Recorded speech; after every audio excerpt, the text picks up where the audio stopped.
Welcome back to the Follow Project. I'm Pastor Chris Solak.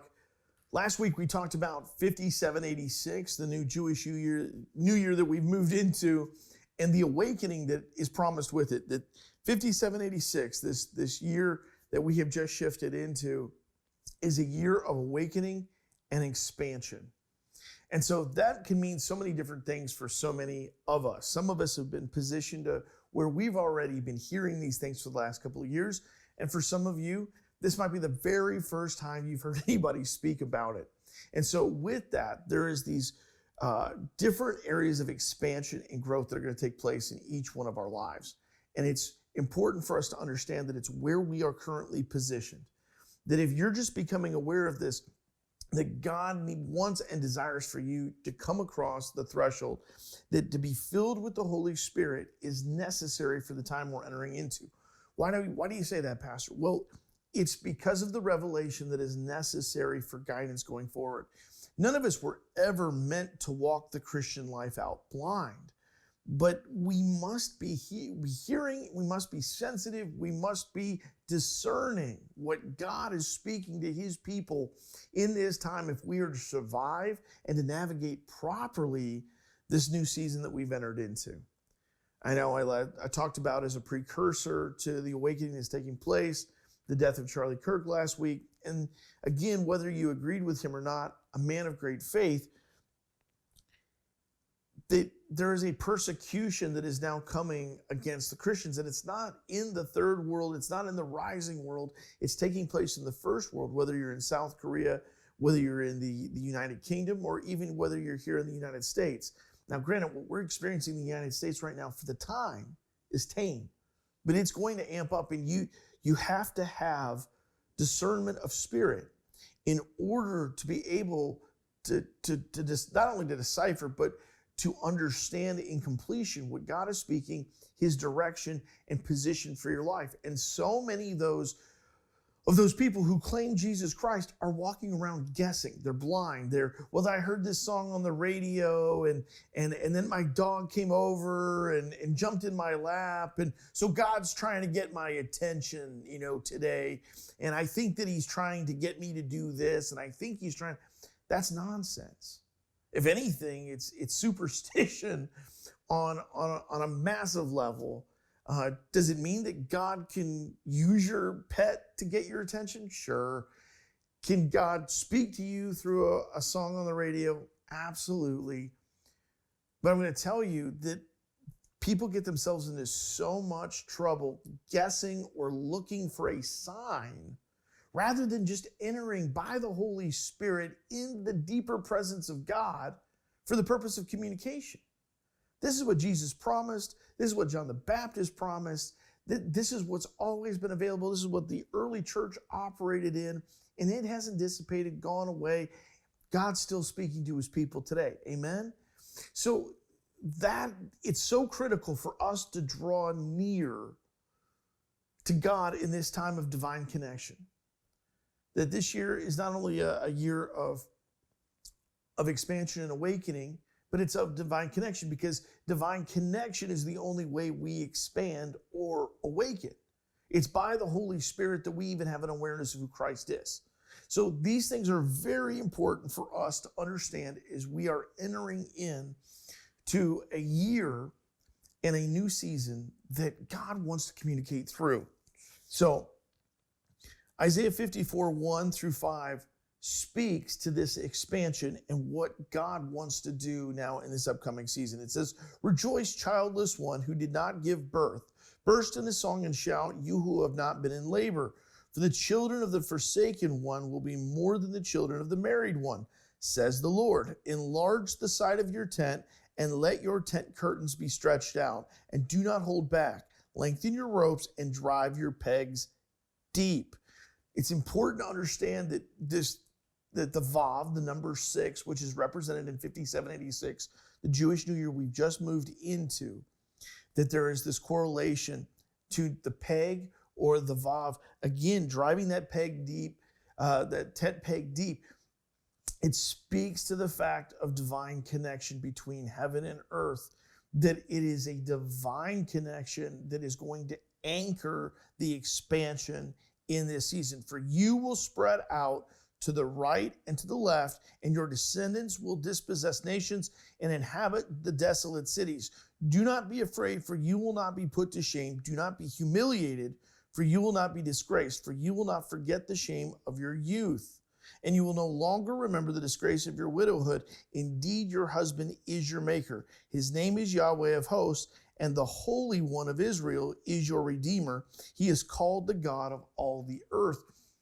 Okay, for so many of us, that God has been directing, God has been positioning, that we've come out of some very dry seasons.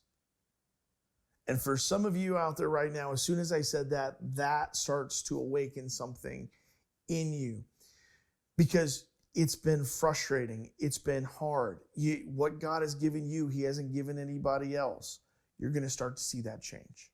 You're going to start to see other people pop and awaken to what not only you've been saying, but that they're going to actually start to hear it other places of the earth, because the prophets of God, and there are active prophets, but then also, I don't consider myself a prophet. I consider myself just an obedient pastor that hears the Lord, and when He tells me to give something, I share it. Well, that's prophetic action, that I hear from God and I release what He tells me to release when He tells me to release it. So we're going to see more people start to move prophetically. And that's an action of obedience. That's an action of submission. That's an action of belief and faith. And it's going to start to expand the move of God. That when we come into unity and agreement in the body of Christ, and we start to act accordingly, that's when the enemy starts to get very nervous. And there are many things that are happening around the globe that are trying to keep the body of Christ disunified.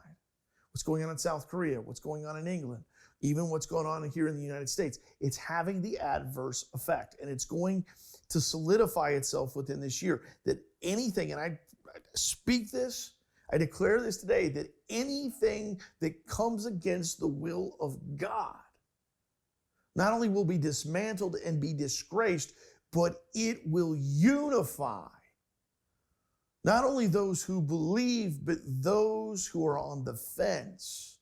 That it will pull them in, solidify belief, and that they will stand up and find a boldness that they didn't have. And that this will become a time of unification within the body of Christ, that even those who are right now weak in belief and faith, that they will receive boldness, they will receive confirmation and stand opposed.